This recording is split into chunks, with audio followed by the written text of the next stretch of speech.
So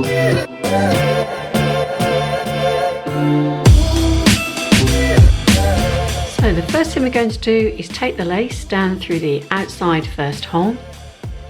Just bring the lace a little way up into the shoe and then pass it along the front, making sure that it's kept nice and flat. And we're going to bring the other end of the lace down through the inside first hole. To make sure our laces are the same length, put your two ends together and pull up. Now if you find that your bar is twisted on the front, just pull it up on the one side and pull it back down into the hole. So we're going to start the lacing style with the outside lace. We're going to miss a hole and come up through the third hole on the outside of the shoe.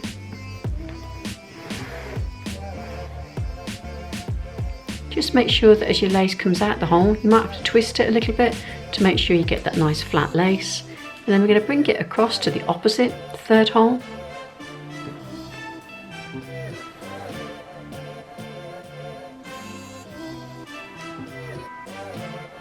And then we're going to take the inside lace and we're going to bring that up through the inside second hole.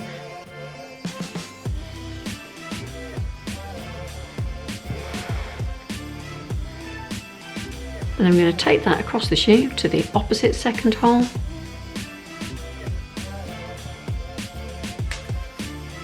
Making sure all the time that you're keeping your lace nice and flat.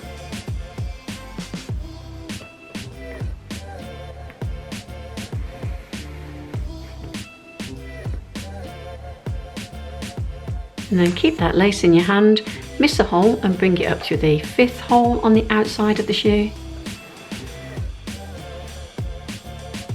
And then we're going to bring that lace across to the opposite hole.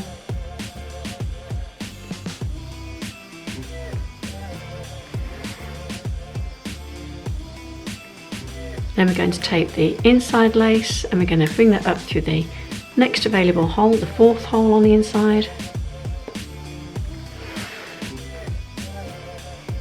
And then we're going to bring that across to the opposite hole. So might need to twist that a little bit to make sure it comes out flat.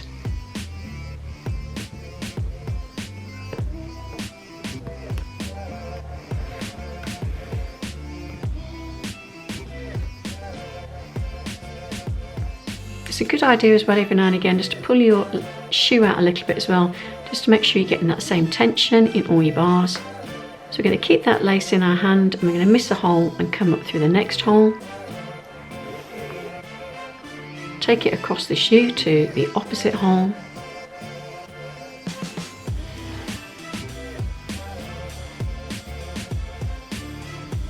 And then we're going to take the inside lace, I'm just going to bring it up through there. And we're going to take it up through the next available hole and across to its opposite hole.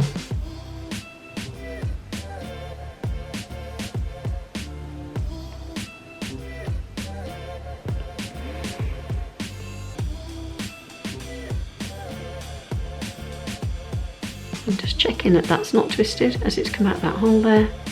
You get that nice flat look with all your bars. And then we get up to the top, leaving it like this with the last two holes gives you more of a slip-on shoe. You could finish it off with a factory lace. So bring your laces together, make a loop, and then you bring your lace through there like that, and that gives you a factory knot which you could then put behind the tongue.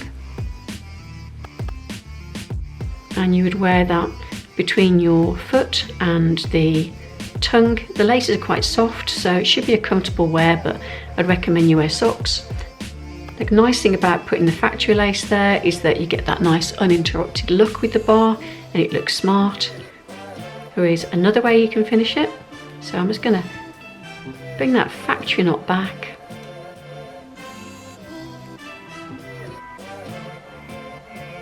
And this time instead you could bring your lace up and make another bar. So I'm just going to thread it through the last hole and bring it across. It does mean that your laces both end up on the same side like this, but to be honest it doesn't really matter. And then to finish those off so that this here wouldn't wear loose as you're wearing your shoe, you could again do a factory knot. So make your loop, bring your loop up through like that. So you make a factory knot, and then you'd wear that sort of on the inside. So I'm just going to slide that down that side of the shoe. So again, you've got that longer line of bars, and that looks smart. And then the last way I'm going to show you, so I'm going to undo the factory knot. The other way that you could wear it instead, right, undo this bar, and to bring this one as well up through this hole. And then you could tie that into a bow. So I'm just going to do a quick bunny bow.